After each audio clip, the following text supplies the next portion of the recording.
Hi, my name is Claire and I am the CEO and founder of Muddy Care Community Interest Company. I've been asked by our Muddies, who are our participants on our mini pilot study for our long-term rehabilitation programme, to do an introduction into Muddy Care about what we are and how we came about. But I do feel, before I do this, I need to say how rubbish I am. This is about the 9th take of doing this.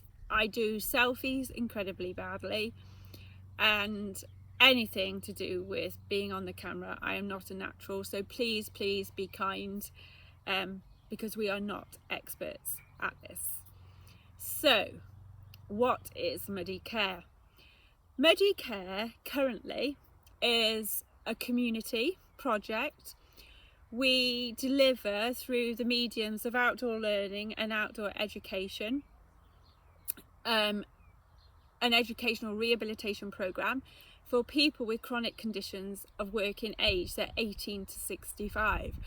We focus on all 6 facets of health and wellness.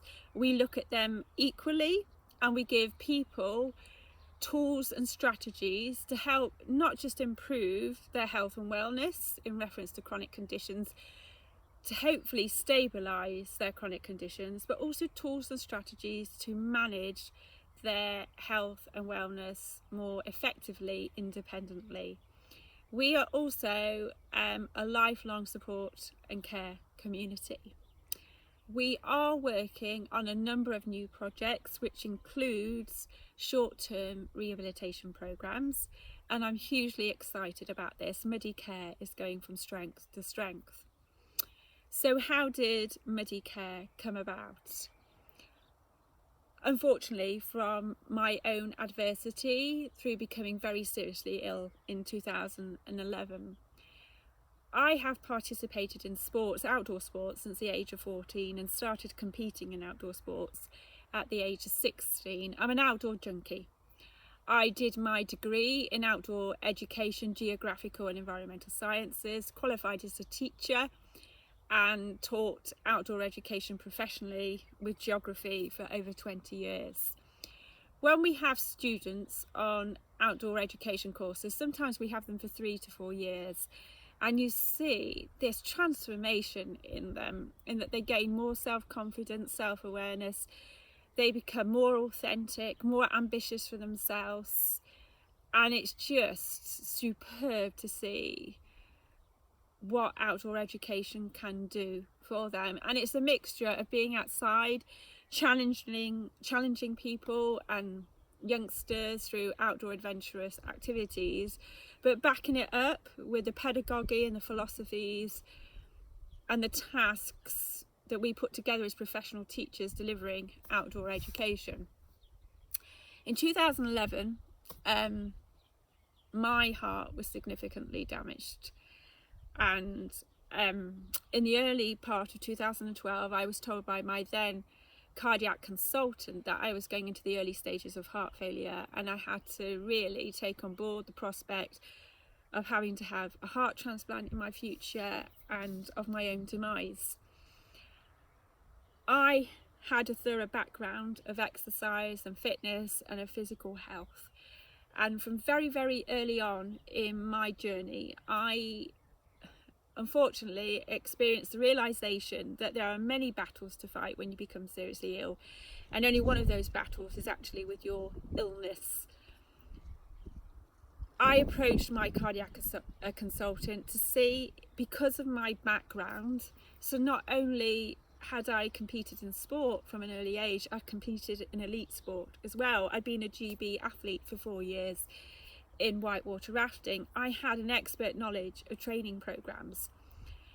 I just asked him if I could do very carefully and try to get him to see that I had the skills, the experience, the knowledge and the understanding to do this expertly, because of the relationship with my body and my experience as an elite athlete, just to introduce a little bit of exercise gently. he categorically told me that I couldn't do any exercise, that I had to take on board how seriously ill I was, and that I had to just accept the reality of my situation, which was, in his eyes, heart failure, transplant, or my demise. Never for one moment did I not take my situation seriously. But all I wanted was to work collaboratively with my cardiac consultant then to give myself the best opportunity not to go down that road. And I knew I had the skills to do that. He categorically said no. He even wrote to me and told me not to exercise. He did tell me for 3 months to be completely housebound, to not do anything, and I adhered to that wholeheartedly. And honestly, mostly because I could not do anything. So at my very weakest point, I put shampoo in my hair and I couldn't even lift my arms up to wash the suds out of my hair. I sat down in the bath, I cried and I sobbed for about 15 minutes with my lovely dog daughter next to me. And she was a complete angel with me. And she helped me get out of that bath, go upstairs, cry, and somehow get through that most awful of days. It's very hard when you're in such a challenging situation to do it alone. And that is part of the integral ethos of Muddy Care, is that you're not doing this journey alone. In my early days, my doggy was the only person who was with me 24/7 who saw exactly what an horrific journey I was taking. So after my 3 months in my house, I decided to gently start exercising against my consultant's wishes at a very, very low level. I also, through my own persistence, joined a professional cardiac rehabilitation program, again against my consultant's wishes, and he wrote another letter to them to say I shouldn't do this. Luckily, they took me on board, and I'm going to be forever grateful to those angels. They really, really were fundamental in my healing process. And I remember the first week I was there, you get partnered up, and my partner was this absolutely diamond of a lady in her 80s, just had some really serious heart surgery, and we were on the trampette together. And I remember she was going faster than me on the trampette, and I was like, oh, this is just surreal, how did this happen? And that's the only way I could describe it at the beginning. It was a nightmare beyond nightmares. It was surreal as surreal can possibly get, and the despair it would take you to is not even possible to explain, because it's so much worse than you could possibly imagine. And I don't mean that in any derogatory way, but unless you've been there you won't understand. And it was too much of a lot to cope with, and I was just completely abandoned in terms of rehabilitation support, unless you've got the persistence, as I did, to find people who will take you and to do your own rehab program. So for about 18 months, it was real struggle. Everything was so hard when you've got a damaged heart. Like, even the most simplest tasks are just really hard. It broke me on several occasions.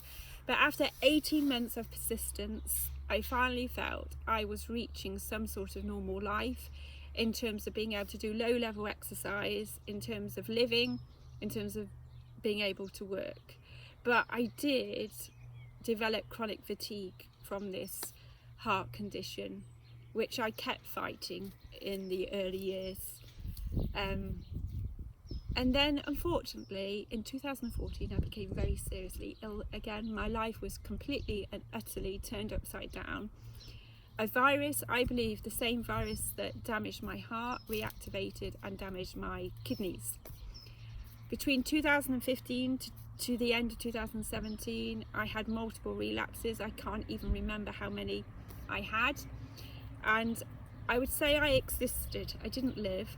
So what happens is when you have serious relapses, you have to be hospitalised a lot, you have masses of outpatient appointments, you're put on really high meds, and then you try to come down, try to taper, and then unfortunately what would happen for me is I'd relapse again, I'd go on really high meds, I'd try and come down, try and taper, relapse again. I nickname myself Uranus. So Uranus is on a tilt, and because of that tilt it spends a third of its life in complete darkness, and I think that would be the best way to describe my life between 2015 to 2017, the end of it. But in 2015 I was so appalled and frustrated of the complete lack of rehabilitation support that I started to write an outdoor learning programme, and I knew it would work so superbly with people in my situation. I was meeting more and more people my age and younger who had lost all hope, all sense of ambition in their lives, were just existing, not living, and were living incredibly isolated lives. And I was like, no, this is not going to happen. Muddy Care is going to change this. And it has, I'm pleased to say. In 2017, lots of doors started to open. In 2018, I approached another professional outdoor educator who I knew would be brilliant on the programme to co-deliver it with me. He would say I nagged him, I would say he took a leap of faith. And in 2019, the team that is Muddy Care, which is made up of several people who I am eternally grateful for, because without their help and support it would have been very, very hard to get the grant funding that we did.